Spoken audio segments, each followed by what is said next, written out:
All right, so now we're going to work on the hip hinge, which for runners and cyclists, for the most part, is probably more important because it's really working your glutes, your hamstrings, and your lower back. So the idea is that it's just a hinge, and there's a little bit of a knee bend. And what we find is that if our knees are really straight, it tends to stress our back more. So keeping a little bit of a bend when you come down is good. So we're going to show you a bunch of different ways. Amanda's going to start with one of my favorites because there's so many things you can do with it, is just having a band that's attached to the wall. Amanda's going to simply do one leg, which makes it even more fun. And she's just going to tip over and use the band as support. All right, go ahead.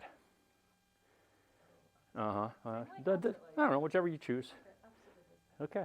And again, you can mix it up. So you notice that her hip was the one bending, her knee was a little bit bent, and it's all in the right glute right now. Good. All right. And now the idea is that you can let go. You can let go now.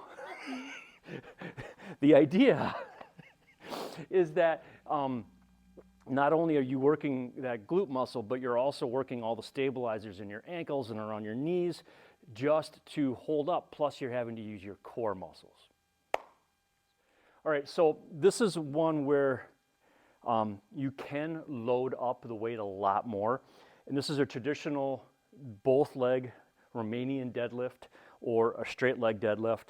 And all that's going to be basically working is her hips, and she's just going to be hinging forward with a little bit of knee bend, right? So the key, and this is one thing Amanda's really good at, is look how flat her back is here, and that's really important.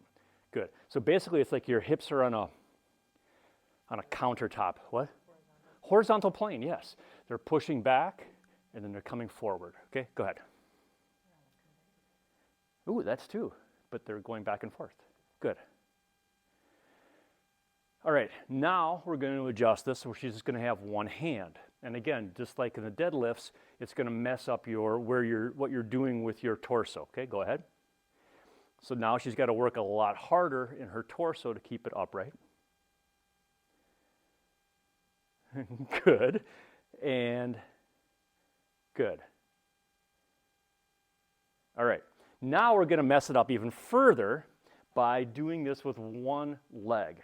So there's a whole bunch of ways you can do this. So you notice she's already got set up here with having a toe on the ground.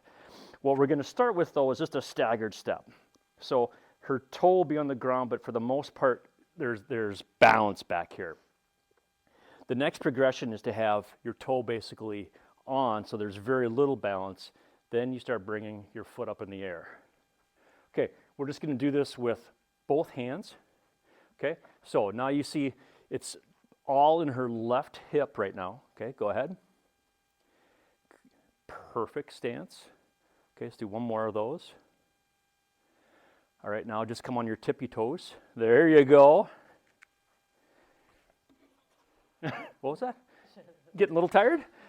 All right, and now comes the fun one. You want to switch legs? Yes.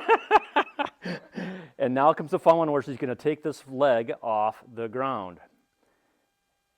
And on national TV, will she fall over? She's working on it, and you can see how much more work has to happen in this leg and in her torso to stabilize her. Of course. All right, now, just to make things fun too, you can put an unstable thing back here, and now she's got to do the same thing. I don't think we've ever done this before. This is even better. What was that? Good. Good. You got this. Excellent. All right, I'm taking this from you now. All right. So those are a bunch of hip hinges. All right.